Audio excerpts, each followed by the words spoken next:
Hello recipe, welcome back. అబ్బాయి చేతుంటా. ఈరోజు దేవునికి పెట్టుకునే బెల్లం అన్నం ఎలా వండాలో చూద్దాం. Let's start.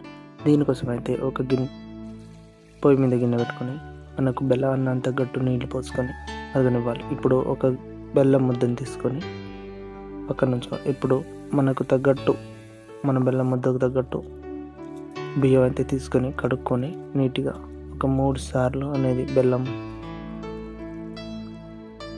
బియ్యం అనేది కడుక్కొని పక్కన పెట్టుకోవాలి.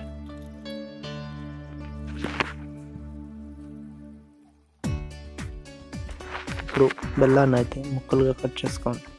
12 ముక్కలుగా కట్ చేసుకొని ఇప్పుడు మరుగుతున్న నీళ్ళలో బెల్లం ముక్కలు వేసుకొని బాగా కరగనివ్వాలి. ఇవి కరిగిన తర్వాత ఇందాక కడిగి పెట్టుకున్న బియ్యాన్ని అయితే ఇందులో మొత్తం వేసుకోవాలి. ఇప్పుడు కలిపి బాగా మరుగుతుంది. కింద అడుగు అంటకుండా కలుపుతూనే ఉండాలి. ఒక 10 నిమిషాల తర్వాత కన్సిస్టెన్సీ అనేది ఇలా వస్తుంది. ఇప్పుడు లో ఫ్లేమ్లో మళ్ళీ కలుపుతూనే ఉండాలి. కలపకపోతే కింద అంటుకుంటుంది. మొత్తం బెల్లం అనేది మొత్తం పాడైపోతుంది. ఒక 15 నిమిషాల తర్వాత కన్సిస్టెన్సీ అనేది ఇలా వస్తుంది. ఇప్పుడు కింద దించుకొని మనకు దేవుడికి అయితే ప్రసాదంగా పెట్టుకోవాలి. మీ ఇష్టదేవం ఏది ఉంటే దానికి ప్రసాదంగా పెట్టుకొని తర్వాత మనది. Please do subscribe.